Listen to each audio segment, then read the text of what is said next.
لە خولی پێنجەمی پەرلەمانی کوردستان فراکسیۆنی کۆمەڵی ئیسلامی زیاتر لە 30 پێشنیازی یاسایی پێشکەشی سەرۆکایەتی پەرلەمان کردووە، بەڵام پاراوێز خراون و نەکراونەتە یاسا. پەرلەمانتارێکی کوردستان لە فراکسیۆنی کۆمەڵ دەڵێت ناوەڕۆکی پێشنیازە یاساکانی فراکسیۆنەکەیان هەمویان پەیوەست بوون بە ژیانی خەڵک و ئەنجامدانی چاکسازی ڕاستەقینە و ڕێگری لە دزینی داهات. تا ئێستا بەشێکیان خوێندنەوەی یەکەمیان بۆ کراوە، بەشێکیان حکوومەت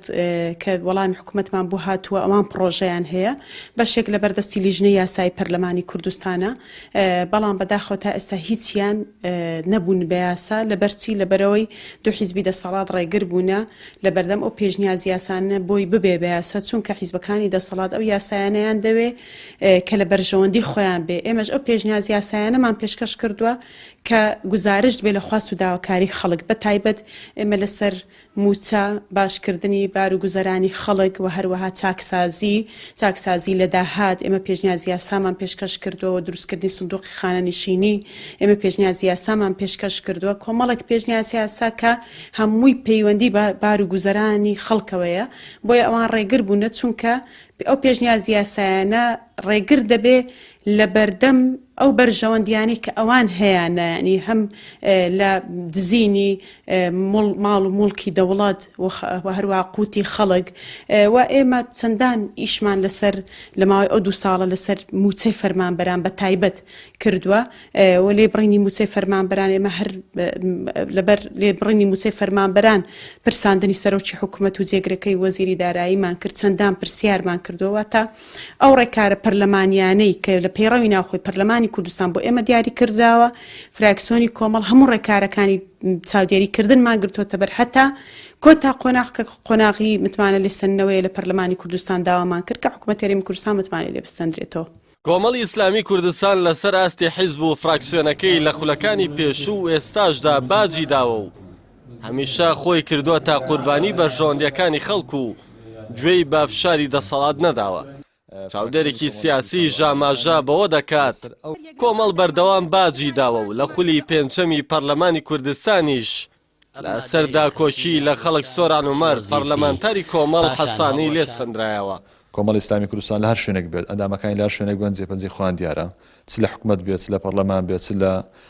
قایمەکان بێت، چ لە ئەنجومەنی پارێزگاکان بێت. فراکسیۆنی کۆمەڵی ئیسلامی کوردستانی لە خولەکانی ڕابردوو و لەم خولەشدا بە تاکید کاریگەری و جێپەنجەیان زۆر دیارە. فراکسیۆنی کۆمەڵی کوردستان و ئەندامەکانی لەسەر ئەو هەڵوێستانی کە نواندویانە خۆتان دەزانن کە ڕوبەڕۆی سزادان بوونەتەوە، بۆ وێنە یەکێک لەوانە و کاکسۆران عومەر کە لەسەر خواستی خەڵک تووشی سزادان بووە، کە ئەوەش بۆ خۆی یەکێکە لە نەبەردەکانی دیکەی ئەم فراکسیۆنەکە لە پەرلەمانی کوردستان هەیە. وەم پێم وایە کۆمەڵی ئیسلامی کوردستان و فراکسیۆنەکەی ئێستا لە واقعی کوردستاندا لە واقعی کاری پەرلەمانیدا مۆمێکی ئومێدە کە فراکسیۆنەکانی دیکەش هەان دەدا بۆی کە ئەم باردۆخە نەهێڵێت بۆ شێوە تێپەڕێت و یەکێک لە کارە هەرگرنگەکانی ئەم فراکسیۆنەش کە لە کۆتاییەکاندا لەم خولەدا لەو چەند ساڵدا پێشکەش کرد برتی و لە پرسانی سەرۆک حکوومەت کە ئەوە کارێکە دەتوانین بڵین بۆ یەکەم جارە فراکسیۆنێکی بتوانێت سەرمەشقی ئەم کارە بکات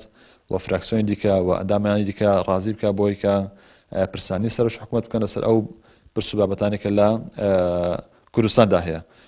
فراکسیۆنی کۆمەڵی ئیسلامی لە پەرلەمانی کوردستان لە ماوەی 2 ساڵی تەمەنی خولی پێنجەم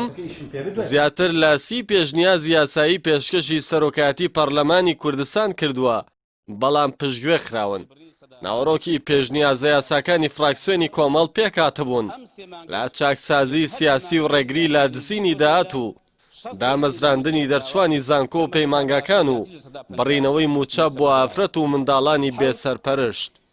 هەروەها فراکسیۆنی کۆمەڵ سەرکردایەتی پرۆسەی لێپرسینەوەی لە سەرۆکی حکوومەت و جێگرەکەی و وەزیری دارایی کرد، باوبەشی لەگەڵ فراکسیۆنە ئۆپۆزیسیۆنەکان لەسەر لێبڕینی موچە هەوڵەکانی خۆی بۆ متمانە وەرگرتنەوە لە کابینەی نوێمی حکوومەت یارێم خستەگە، بەڵام فراکسیۆنەکانی دەسەڵات ڕێگەیان نەدا متمانە لە حکوومەتە شکست خواردووەکە وەربگیرێتەوە. وەرزی بەهارەی ساڵی دووەمی خولی پێنجەمی هەڵبژارنەکانی پەرلەمانی کوردستان